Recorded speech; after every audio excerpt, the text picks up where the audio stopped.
안녕하세요. 2살 된 딸아이를 키우고 있는 주부입니다.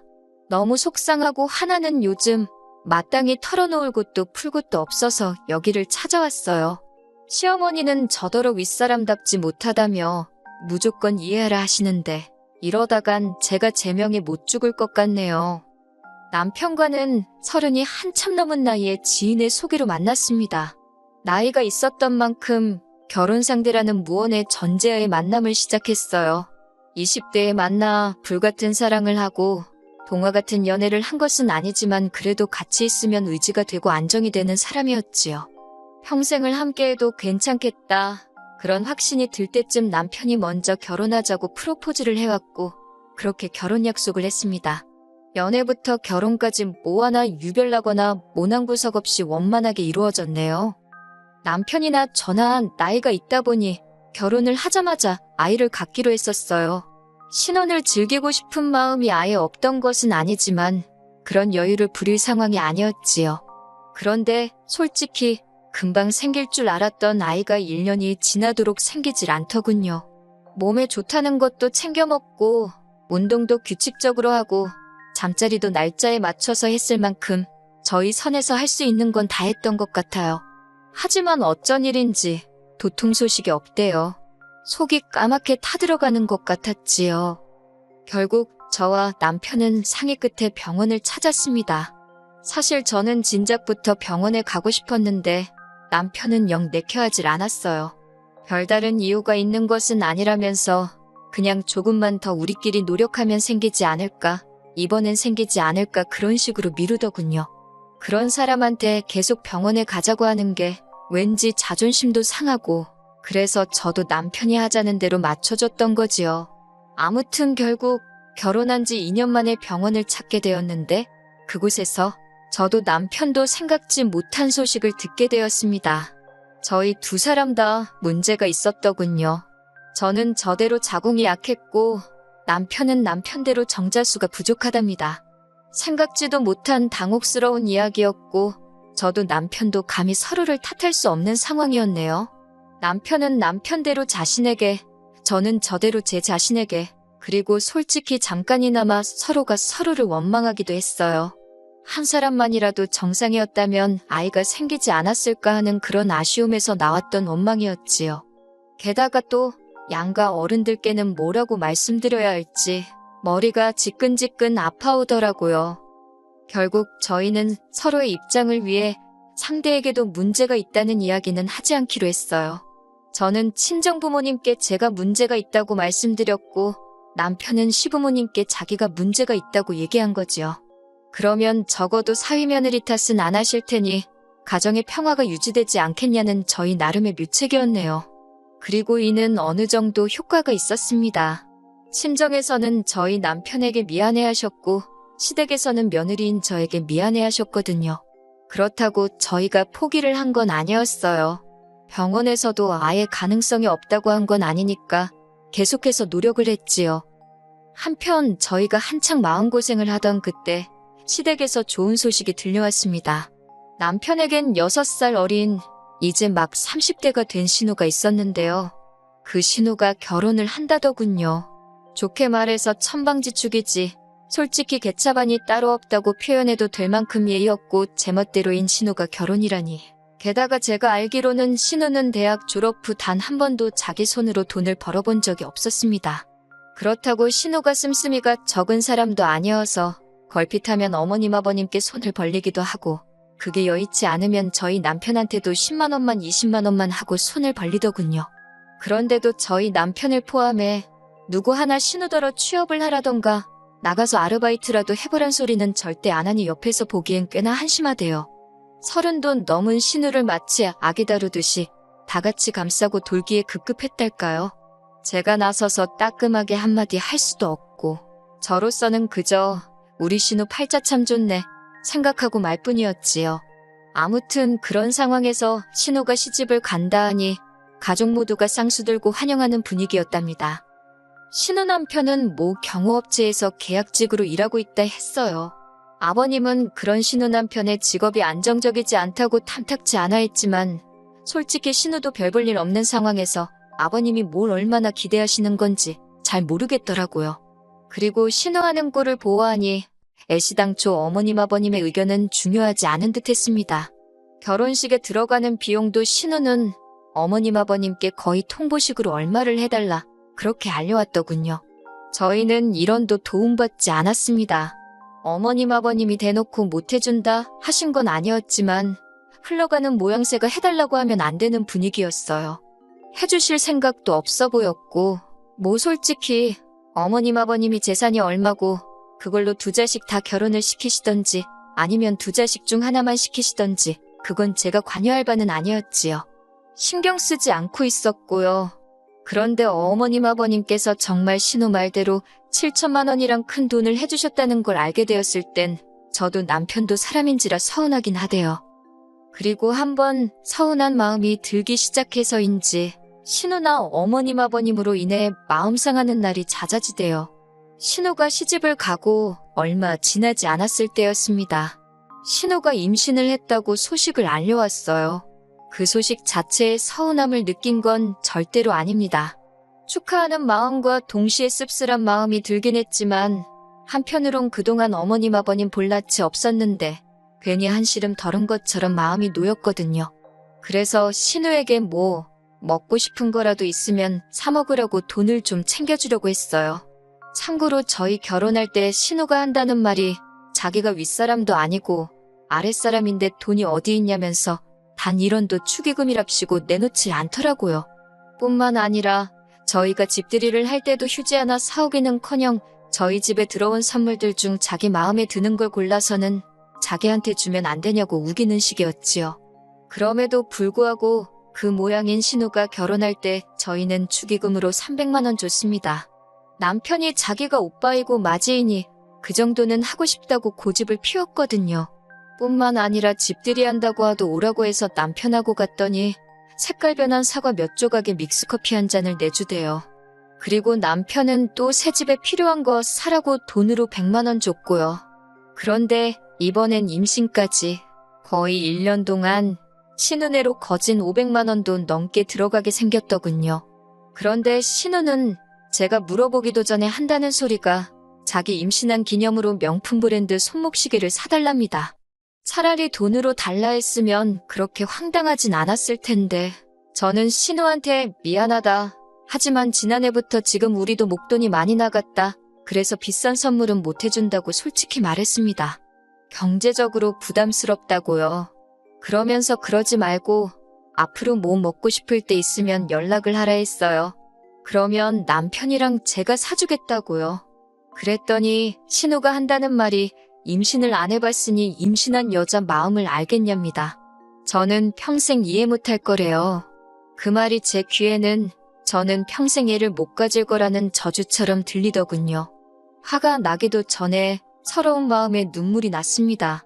어찌나 눈물이 나던지 신우한테 말이 너무 심한 거 아니냐 고작 그 한마디 쏘아붙이는 것밖에 못했어요.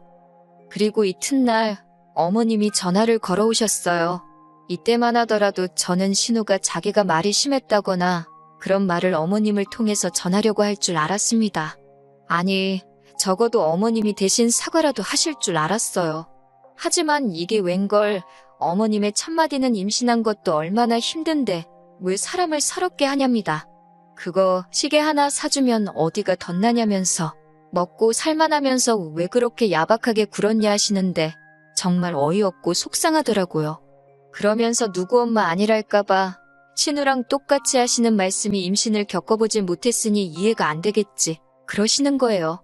어머님까지 말씀을 그렇게 하시니 솔직히 그때부턴 서운한 거보다 허탈하더군요. 잘할 필요가 없다 그런 생각도 들고 그래도 그 사건 이후로 저는 적어도 시조카에게 잘해주려고 노력했어요.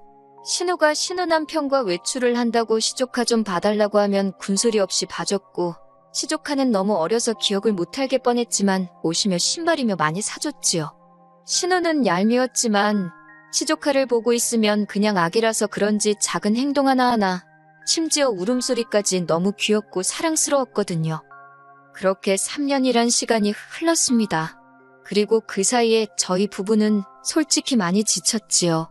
저는 그 사이 시험관 시술까지 시작했는데 시험관도 쉬운 일은 아니었어요. 처음 며칠 동안은 제 배에 제 손으로 주사를 놓는데 그게 그렇게 서럽더라고요. 그리고 남편도 보다 못하겠던지 1년만 해보고 안 되면 애 없이 살자대요. 애 없이 잘 사는 부부도 많다고요.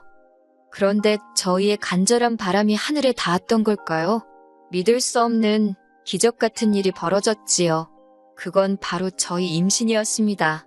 솔직히 임신 테스터기에서 빨간 두 줄을 본 순간 저는 기뻐하기도 전에 내가 헛걸봤나, 지금 이 테스터기가 불량인가 그런 생각부터 들대요. 그 정도로 믿을 수가 없었거든요. 그리고는 아침이 밝아오기가 무섭게 병원으로 향했지요. 병원으로 가는 차 안에서 남편과 저는 정말 말 한마디도 쉽게 나누지 못했을 정도로 긴장한 상태였습니다. 그리고 마침내 의사로부터 임신을 확인받은 순간 남편과 정말 병원에서 창피할 만큼 엉엉 울었네요. 저희는 바로 임신 소식을 주변에 알리진 않았어요. 물론 마음 같아선 당장이라도 동네방네 떠들고 다니고 싶었지만 임신을 하기 위해 노력하던 긴 세월 동안 얼마나 많은 기대와 실망을 반복해 느꼈는지 모릅니다. 그래서 그 감정을 또다시 느끼게 되진 않을지 너무 두려웠거든요. 하지만 이번엔 아무런 일도 없었습니다. 무탈하게 시간이 흘렀고 저는 조금 불러온 배를 보이며 양쪽 부모님들께 제 임신 소식을 알렸습니다. 친정 부모님은 그동안 당신들이 죄인 같은 심정이었다며 거의 오열을 하셨고 시부모님께서도 정말 기뻐하셨지요. 제가 임신을 확인한 이후로 저희 부부는 합의하에 가계재정 상황을 정비해 나가기 시작했습니다.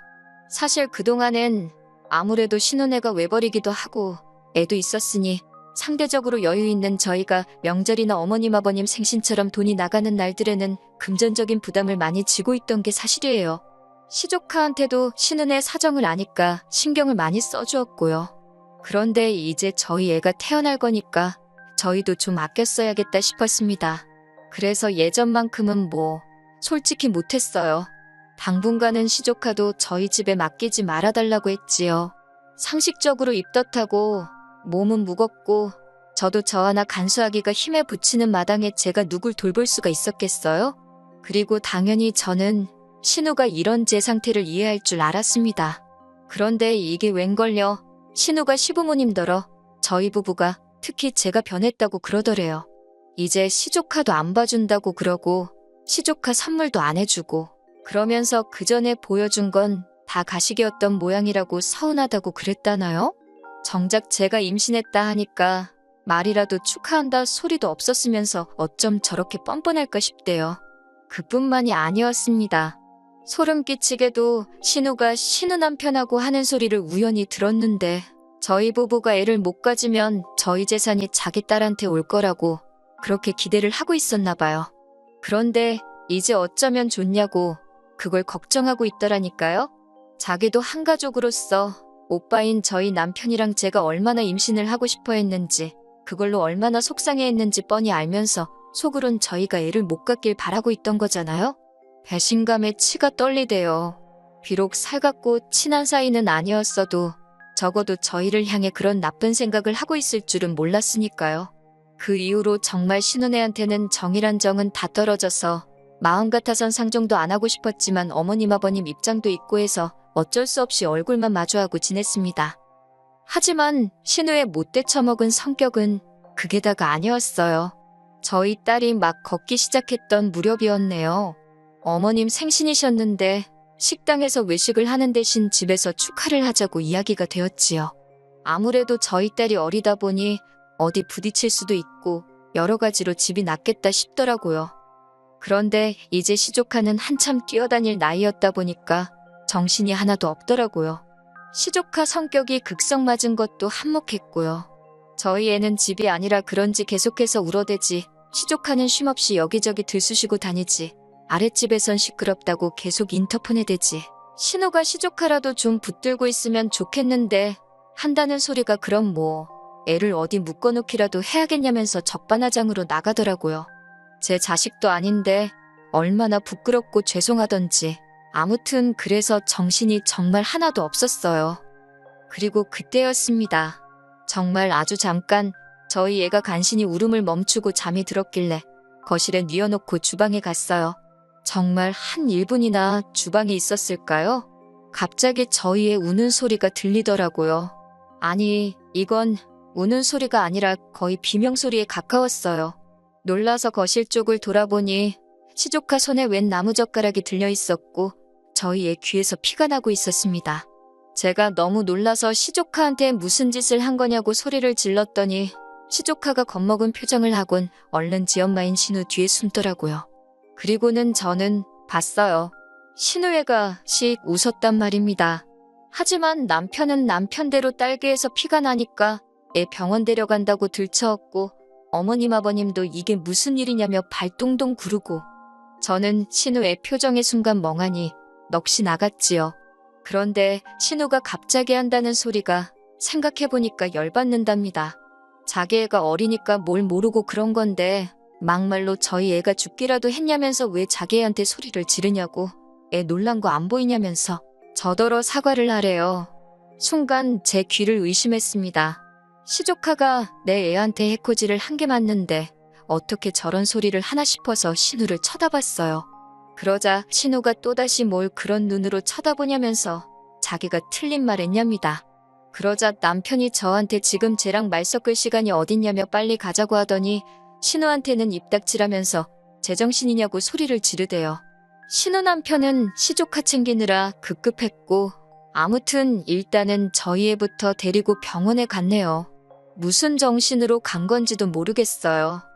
병원에 도착하자마자 응급처치하고 사진 찍고 그래도 의사 말로는 다행히 깊이 쑤신 것 같지는 않고 피는 살이 긁혀서 나는 거라고 잘 소독해주고 하면 별 문제 없이 나을 거랍니다. 혹시 고막에 문제가 생기는 건 아닌지 걱정했는데 다행히 그럴 가능성은 희박하다고 해서 한숨 돌릴 수 있었지요. 그렇게 어느 정도 애가 안정을 되찾고 저희는 다시 시댁으로 가지 않고 그냥 저희 집으로 돌아왔습니다. 신우는 물론이고 그 상황에도 신우한테 말이라도 조용히 좀 하라 소리 한마디 안 하신 어머님 아버님 목소리도 듣기 싫어서 남편더러 전화드리라 했네요. 애는 괜찮을 거라 했지만 그날 일로 신우는 물론이고 그 집 식구들 전부한테 정이 툭 떨어졌달까요? 그리고 이튿날 아버님이 전화를 해오셨어요. 제가 안 받고 남편이 받았는데 듣기에는 남편이 상황 설명을 하면서 신우 때문에 짜증난다고 하는 것 같더라고요. 이후로 정확히 남편하고 아버님 사이에 어떤 대화가 오갔는진 모르겠습니다. 하지만 아버님이 시키신 건지 얼마 지나지 않아 이번엔 신우한테 전화가 걸려오대요. 그런데 뭐가 그렇게 억울하고 분한지 대뜸 고래고래 소리를 지르는 겁니다. 자기 애가 몇 살인지 아냐? 애가 아기가 있어서 그랬겠냐?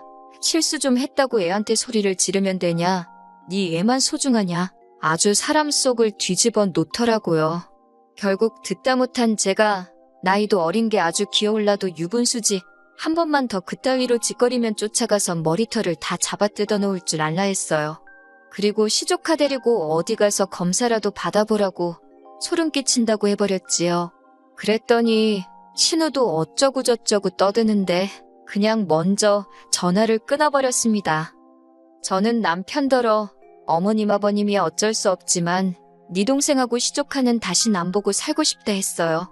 볼 때마다 우리 딸 피 흘리는 귀가 생각날 것 같아서 싫다고요. 남편도 대번에 이해한다면서 그러라 하대요. 자기도 신우 때문에 열받고 분통 터진다면서 그리고 여기서 끝났으면 제가 이렇게 글까지 쓰지는 않았을 거예요. 그런데 몇 시간 지나지 않아 이번엔 어머님까지 전화를 걸어왔습니다.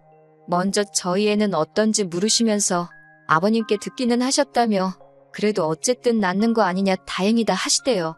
그러더니 하시는 말씀이 그쯤 했으면 됐다고 이제 적당히 넘어가랍니다. 저희 애야 어려서 기억을 못할 테지만 시조카는 이제 제법 커서 지금 저희가 자기한테 소리 지르고 한걸 커서도 기억할지도 모른다고 이제라도 가서 달래주고 하라는 거예요. 그러면서 시조카가 어려서 장난이 심했던 건데 고작 그런 일로 어른들 사이가 틀어져서야 되겠냐고 저희더러 윗사람답게 너그러이 품어주라나요. 먼저 전화해서 신우더러 너도 놀랐겠다. 미안하다. 우리 잘 지내보자 하라고요. 시자는 시자라더니 역시 어머님도 별 수 없구나 싶대요. 저는 어머님께도 그런 소리 하실 거면 연락하지 마시라 했습니다. 어머님도 어머님 딸인 신우가 귀하듯이 저도 제 자식이 제일 귀하다고 막말로 이번엔 귀만 찌르고 말았지만 다음엔 어딜 어떻게 해코지를 할 줄 아냐고 무서워서 상종도 하기 싫다고요. 그리고 이후로 몇 달의 시간이 흘렀습니다. 남편더러 당신이라도 예전처럼 지내고 싶으면 어머님 아버님도 뵙고 오고 시조카도 챙기라 했지만 솔직히 마음에도 없는 소리를 한 거였어요. 만약 남편이 눈치 없이 그래 알겠어 했으면 진짜 화가 났을 텐데 다행히 남편이 그런 눈치는 있어서 자기도 싫다며 어머님 아버님도 뵈러 가지 않았고 시조카도 챙기지 않대요. 이제 저희 딸 귀는 아무 일도 없던 것처럼 괜찮아졌어요. 그리고 저는 요새 그저 딸 키우는 재미에 푹 빠져 살고 있지요. 한 4살까지만 이렇게 옆에서 딱 붙어 키우고 이후론 다시 일을 할 생각입니다. 그리고 어머님께서 종종 연락을 해오세요. 주된 내용은 손녀, 즉 저희 딸 보고 싶단 이야기고요. 그런데 전 못됐다 할 수도 있지만 전혀 답장하지 않고 있습니다. 시댁 식구들 누구든 간에 저에게 진심으로 사과하지 않는 한 절대로 교류하지 않을 생각이거든요. 제 자식, 저 말고 누가 지켜주겠어요? 안 그래요?